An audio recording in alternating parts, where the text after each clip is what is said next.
So welcome everyone. My name is Andrea Lynch. I'm a principal associate specialising in construction and engineering risks within our insurance disputes NSL at Mills&Reeve. This morning we're doubling up on the Northern Irish energy as I'm joined by my absolutely wonderful colleague Laura Johnson, who's also a principal associate specialising in construction and engineering risks. We are both absolutely delighted to be joined by our guest speaker this morning, Bradley John Davis, who's a barrister at Crown Office Chambers. Morning, Laura. Morning, Brad.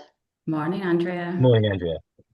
Great. So we'll get going. So today's session will focus on building liability orders and how they are a new way for claimants in construction disputes to potentially pierce the corporate veil and hold developers and associated companies to account for building safety defects where the party that originally developed, designed or constructed a building, often a special purpose vehicle or SPVs as we'll refer to them in the session today, which has been wound up or is insolvent. So we will be discussing all things building liability orders, including what they are, what they mean, and their impact. We'll also have a look at some recent case law and implications for construction professionals and, of course, their insurers. Bit of housekeeping before we get started. Whilst this session is being recorded and you can see us, we can't see you. If you do have any questions, please feel free to drop them into the Q&A chat box at the bottom. Bearing in mind, this is a bite-sized session and we will be covering a lot of material. So we won't have any time for a Q&A at the end, but we will come back to you by email as soon as possible after the session. Finally, at the end of the session today, we would really appreciate if you could complete the feedback survey. So on the screen now, you will see that we've got our agenda for today. So let's get going with how these building liability orders, or BLOs as we'll refer to them in the session, have actually come about. Well, Andrea, as you know, from your background in dealing with all of these changes, the Building Safety Act 2022, or the BSA, as I'll probably refer to it for today's purposes, was introduced in the UK as a direct response to the Grenfell Tower fire in 2017, which tragically claimed 72 lives. Now, the disaster exposed serious flaws in building safety regulations, particularly around fire safety, accountability, and the use of unsafe construction materials like combustible cladding.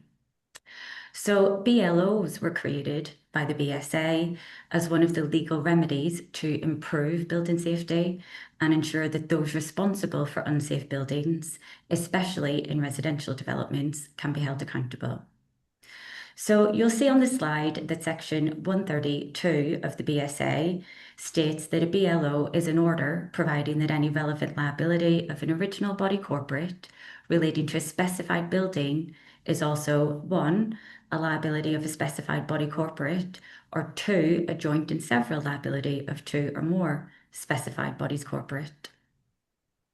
That's right, Laura. And to add to that, traditionally, English law has very strongly defended the separate legal personality of a body corporate and has been really rather reluctant to allow situations where shareholders or parent companies can become liable for the company's liabilities. Usually, that's only permissible in cases where a company is used to evade its legal obligations, where a company is a sham, or where it's been used as a vehicle for a fraud of some description. So the creation of BLOs is really legally extremely significant because it creates a new one of these rare examples where the law allows a claimant to look beyond the corporate veil for some redress. Now, it's also important to note that BLOs are not the only radical product of the Building Safety Act. Amongst other things, the Act created remediation contribution orders, which allow the court in certain circumstances to order that an associated company must contribute to the cost of remediation of certain defects in high risk, which for the purposes of the Act basically means tall buildings. Now, there are many similarities between BLOs and remediation contribution orders, but they are different. Today's session focuses on BLOs, but Andrea, I'm sure remediation contribution orders will also be of potential interest to our audience in future breaking ground sessions. Absolutely. Back to BLOs though, in the specific context of the construction industry, they are a major challenge to this common practice of developers relying on sometimes thinly capitalized SPVs in order to limit both the liability of the SPV and the liability of the parent company to future claims. So the right to apply for a BLO will be an important tool in circumstances where the original body that's directly liable for the defects may not be good for all or indeed any of the costs of remediation and the other recoverable losses. So just getting into it then. So a court can grant a BLO only if three main criteria are met. So that's A, there is a relevant liability. B, there's an associated company. And C, it is just and equitable to extend the liability. Brad, it would be helpful if you could take us first through that first stage of the criteria and explain what is meant by relevant liability. Yeah, sure. So we have section 133 up on the slide now. A relevant liability is defined by the Act as a liability which is incurred either one under the Defective Premises Act 1972 or two under section 38 of the Building Act 1984. Now that is a new provision which makes breaches of building regulations civilly actionable. It's really important to note that section 38 has not yet been brought into force. It was thought that the BSA might bring that section into force, but it didn't, and there's not currently any indication of when it will come into force. And the third instance is where it's a defect resulting from a building safety risk, which is defined as a risk to the safety of people in or about the building arising from the spread of fire or structural failure. Now, one of the interesting and as yet unanswered questions is whether these relevant liabilities might be relevant liabilities determined in adjudication as opposed to determined by the court. And you'll need to watch this space for further news on that point. And I should just add as a last point that a body corporate can only be specified, i.e. an order can only be made against it if it is or has been associated with the original body corporate during what's called the relevant period under section 134. So turning now to the second criteria to be granted a BLO, you need to establish there is an associated company. Now, I understand in broad terms, this means the company you want to target, like a parent or a sister, must be associated with the original company that developed, designed, or indeed constructed a building. Laura, can you give us more detail on the second criteria? Of course, Andrea, and you're absolutely right. I mean, the words associated and association are obviously very common words, but they do have a particular meaning in the context of BLOs. And I would say the starting point here is again the statutory language. So section 131 of the Building Safety Act deals with the concept of association. I've put the wording on the slide for you to have a look at, but what you'll see is that this is effectively about control. So it says that a body corporate is associated with another body if either one of them controls the other or a third body corporate controls both of them. So in practical terms, what this means is that association will encompass, for example, parent companies and subsidiaries, as well as sister companies within a group structure, even where those companies had no involvement in the work complained of. So this really is a scheme which is designed to intentionally pierce the corporate veil. Now, what this means is that claims can be brought against entities associated with the negligent party for the liability of the negligent party. I've put an example on the slide to illustrate this. So you'll see from this example that if, say, you have a design and build contractor and they have a development arm, that development arm is liable to the claimant but has no assets. The design and build contractor controls the development arm, and provided that the statutory criteria are met, a claim can be brought by the claimant against the design and build contractor for the development arm's liability. So that example is really helpful, Laura. And I understand that the concept of association is in fact all about control. But can you tell us a little bit more about the actual meaning of control? Yes, Andrea, the test for companies is the one that's set out on section, summarized on section on the slide. We've got that's section 131. You'll see that generally speaking, a company will be controlling another company if it possesses or it's entitled to possess at least half of the shares, half of the voting rights, or half of the shareholder income or assets on winding up the company. So more simply put, one company controls another when it has or is entitled to half of the shares, half of the voting rights, or half of the assets or other benefits upon winding up. Now, where the entity in question is an LLP, a limited liability partnership, the test is naturally slightly different.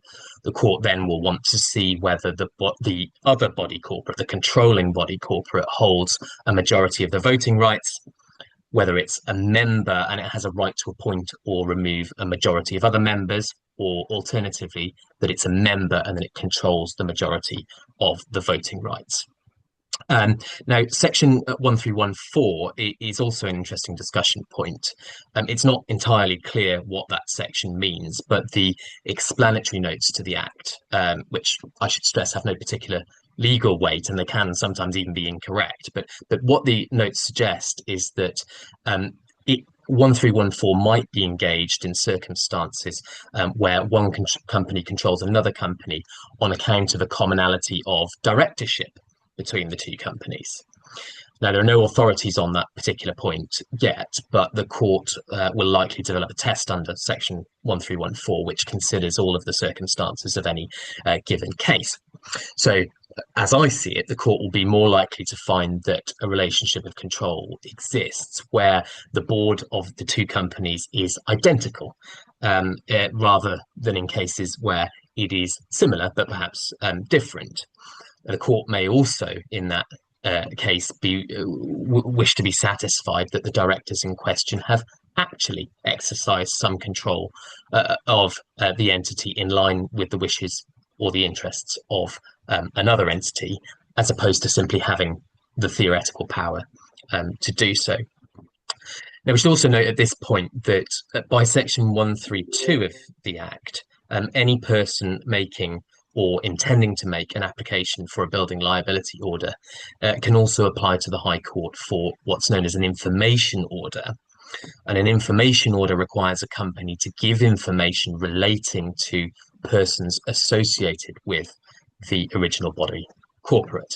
There was a recent TCC case, BDW Trading and Ardmore Construction, and in that case it was clarified that an information order can only be made as against the company with the relevant liability, i.e. against the company directly responsible for the defects and not against any other company.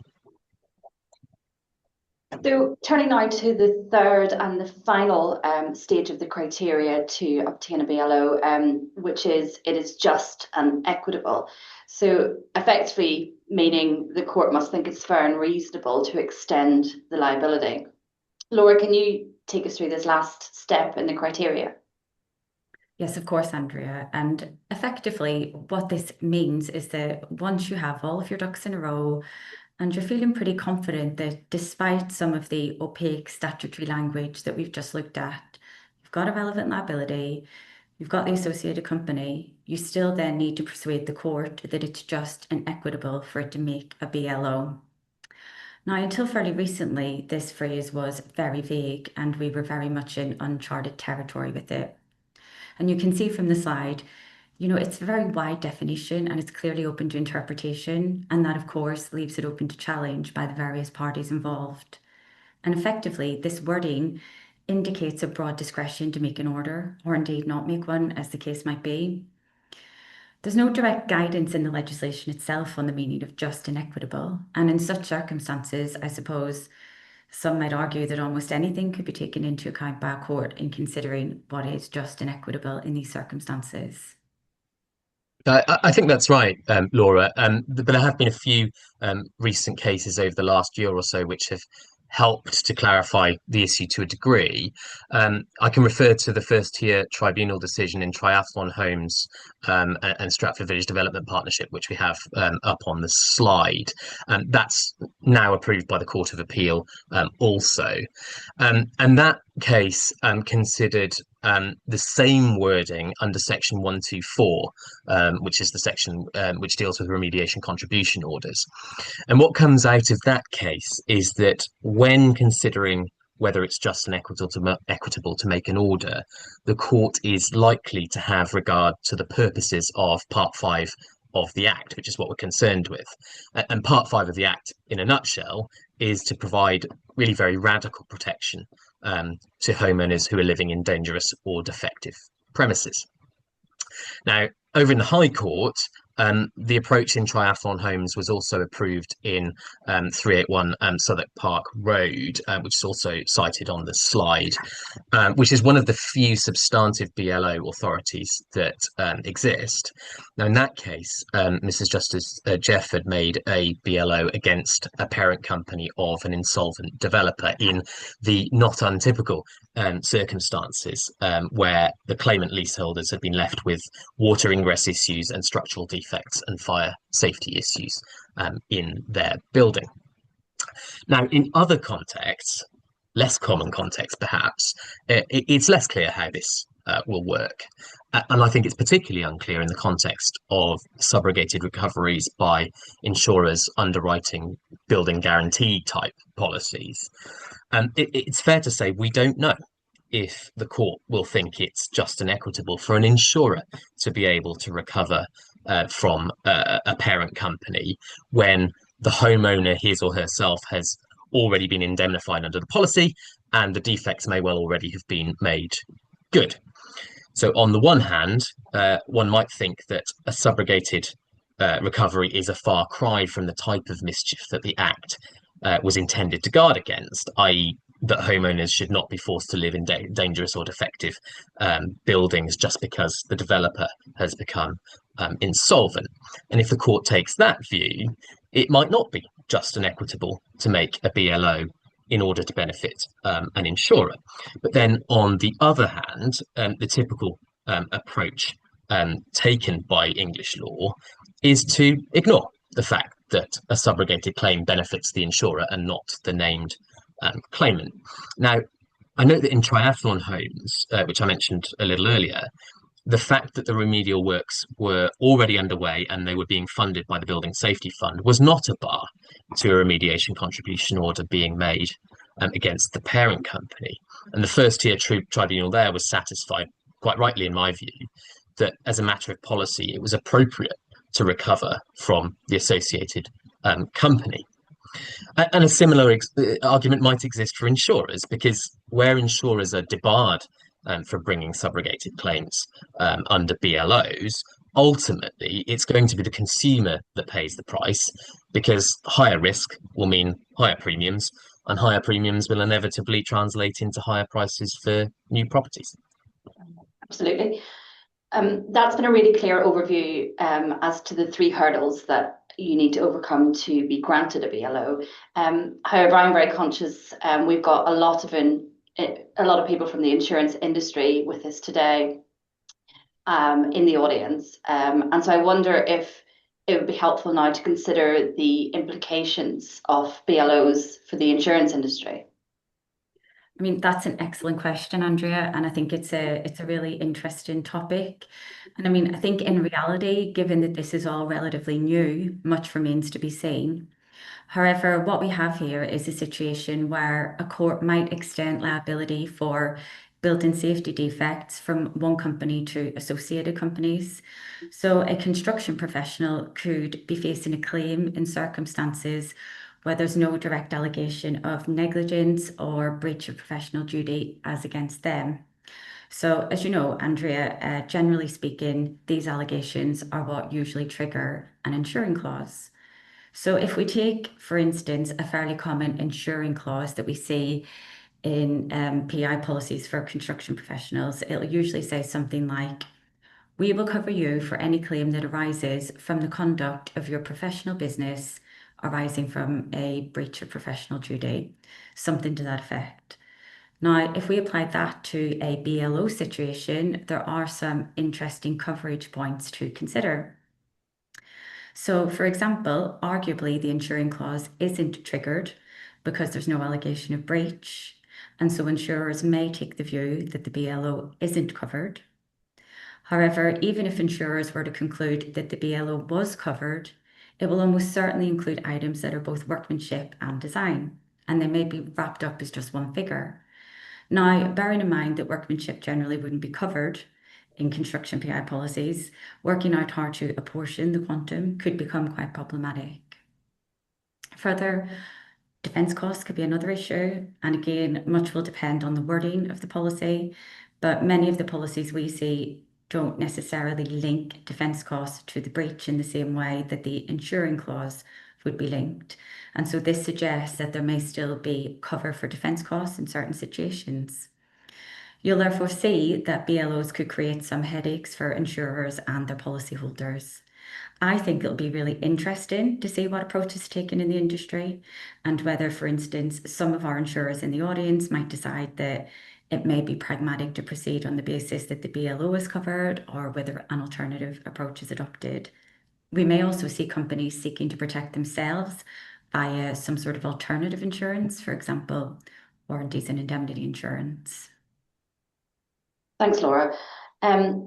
Both just to round out today's session, because obviously it's a bite-sized session, but I think it would be helpful to discuss some key takeaways for those in the audience today.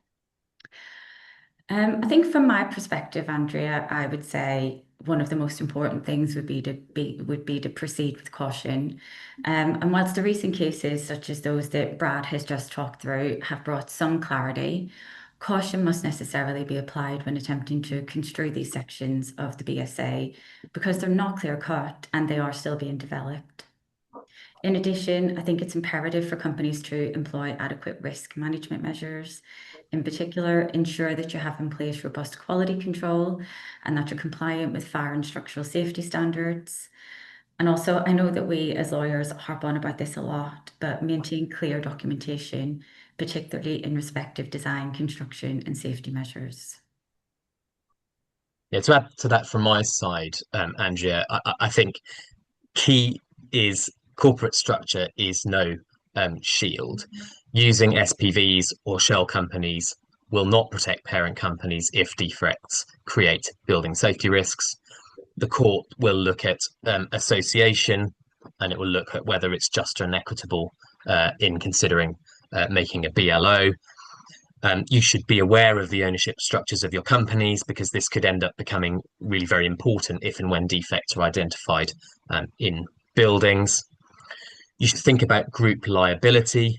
Parent companies and affiliates should assess their exposure across the whole group, and you should consider insurance coverage for extended liability. And then lastly, think about financial transparency. Courts can issue information orders to uncover group finances, and attempts to hide assets or to restructure groups in order to avoid liability may backfire. And if the remediation contribution orders that have been made are anything to go by, they almost certainly will. Well, thank you very much, Brad, and thank you, Laura.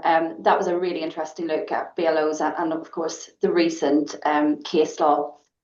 Thank you, everyone, for attending this webinar this morning. If you've got any questions on the subjects we've talked about, please let us know, get in touch by email, LinkedIn, however you like, and we will come back to you. Please do complete the feedback form, which will be on your screens when we sign off. Feel free to include any topics that you might want mills&reeve to talk about in future Breaking Ground sessions. And remember to connect with us on LinkedIn if you wish to do so. So we hope you will be able to join us at our next session in December, and we wish you a good rest of the day.